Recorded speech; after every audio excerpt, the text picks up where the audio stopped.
So when your friend comes to you and wants to complain, whether it's a friend or whether it's a client, step back into your knowing and say, I've been asking myself lately, am I an appreciator or a complainer? And then say, which do you think you are?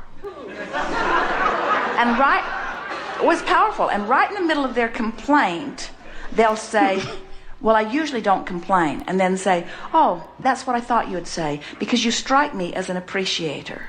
Now, you've set a new course already. Now, their complaint is awkward at best. But Abraham, I still need to buy groceries. Getting back to my complaint, they say. You see what we're getting at? Yes, but I'm afraid that if I do that, there's that word, afraid. So basically what she's saying on this one is that they are more so complaining. And I remember I was had a actual on one of the last videos I was talking about that you want to be more of a person who thinks when it comes down to not the problem, but you want to think and you want to think more about the solution versus the problem. So where are you when it comes down to that? Are you thinking more so of the problem? Because if you're thinking more so of the problem, then more of the problem you're going to get. If you're thinking more so on the solution line, then more so of the solution that you're going to get. So this is basically what she's talking about. You got more of her clients are thinking more so of the problem. They're not thinking more so of the solution. And she's there to have them to think forward, have them to think more so of the solution and not the problem.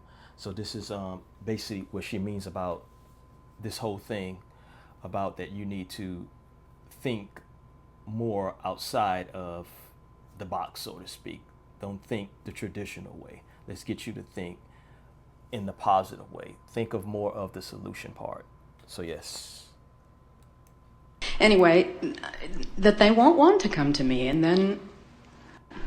Well, this is that one foot in each world Yes. that we're talking about. So, you see, what's tearing you apart, what's causing you discord, is not the losing of clients, it's the not being who you are. In other words, you can't continue to practice that way, you know too much. Yeah. That's leading them in the wrong direction. That's turning upstream rather than downstream. So now let's talk about what the worst thing could happen. Let's play this out with a client.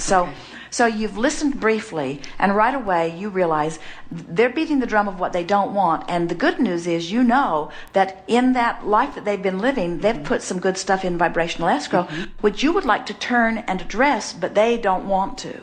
So you say to them, I've been asking about myself lately, and of a lot of other people. It's a sort of a new way I'm approaching things, and I'm getting very positive results with this.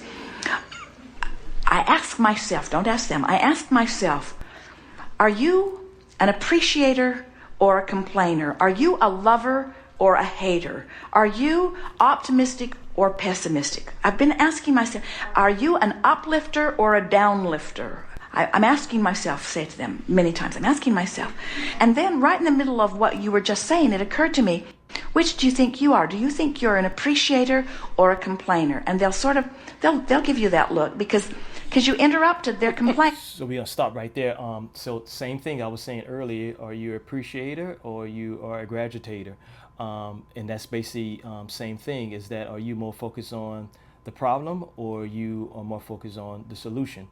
Which one of these are you focused on? So this is basically what she talks about. Are you going to be more focused on which end of the stick are you more focused on? And for her, which is the doctor, the lady, she's there to be the uplifter. She's there to lead them to prosperity. And she's not there to be there to listen to all the negative complaining things that they have to say. She's there to lead them to the right way, to lead them to prosperity. So yes. They